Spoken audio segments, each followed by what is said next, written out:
Hello, നമുക്കിന്നൊരു variety dish പരിചയപ്പെട്ടാലോ? വേണ്ട, colour കണ്ടില്ലേ? എന്തായിരിക്കാം? ബീട്രൂട്ട് ബൂരിയാണ്.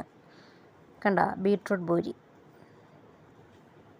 നമുക്ക് ഒരു പാത്രം അടുപ്പിലോട്ട് വെച്ചിട്ടുണ്ട്, കുറച്ച് എണ്ണ ഒഴിച്ച് വെച്ചിട്ടുണ്ട്. അതിലേക്ക് നമ്മൾ പരത്തി വെച്ച ബൂരി അതിനകത്തോട്ട് ഇട്ട് കൊടുക്കാം. ഇത് ഉണ്ടാക്കിയത് എങ്ങനെയാണെന്ന് വെച്ചാൽ, കുറച്ച് ഗോതമ്പ് പൊടി എടുത്തു. നമുക്ക് ആവശ്യത്തിന് ഒരു 5-6 പേരെ ഉള്ളെങ്കിൽ നമുക്ക് ആവശ്യത്തിന് ഗോതമ്പ് പൊടി എടുക്കുക.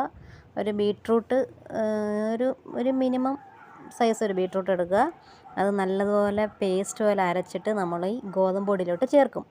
അതിൻ്റെ കൂടെ നമുക്ക് കുറച്ച് എള്ള്, പിന്നെ കുറച്ച് കുരുമുളക് ആവശ്യത്തിന് മതിയേ, എരിവ് കുറച്ച് മതിയാവും. പിന്നെ കുറച്ച് നെയ്യ്, ജീരകവും കൂടെ ചേർക്കാം, ടേസ്റ്റ് ആയിരിക്കാം അതുകൂടെ ചേർക്കുമ്പം. അപ്പോൾ അതെല്ലാം കൂടെ ചേർത്ത് നമുക്ക് നന്നായിട്ട് കുഴച്ചെടുത്തിട്ട് അറിയാമല്ലോ എല്ലാവർക്കും പൂരി ഉണ്ടാക്കാൻ. എന്നിട്ട് നമുക്ക് നല്ലതായിട്ട് പരത്തി അങ്ങോട്ട് എടുത്തിട്ട് നല്ല തിളച്ച എണ്ണയിലൊക്കെ നമുക്ക് ഓരോ പൂരിയും ഇട്ട് കൊടുത്ത് കോരിയെടുക്കാം.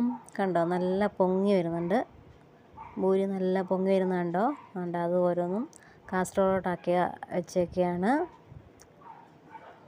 ഇതിൻ്റെ കൂടെ നമുക്ക് കറി, കിഴങ്ങ് കറിയോ കടലക്കറിയോ ഏത് കറി വേണേലും കൂട്ടി നമുക്ക് കഴിക്കാവുന്നതാണ്.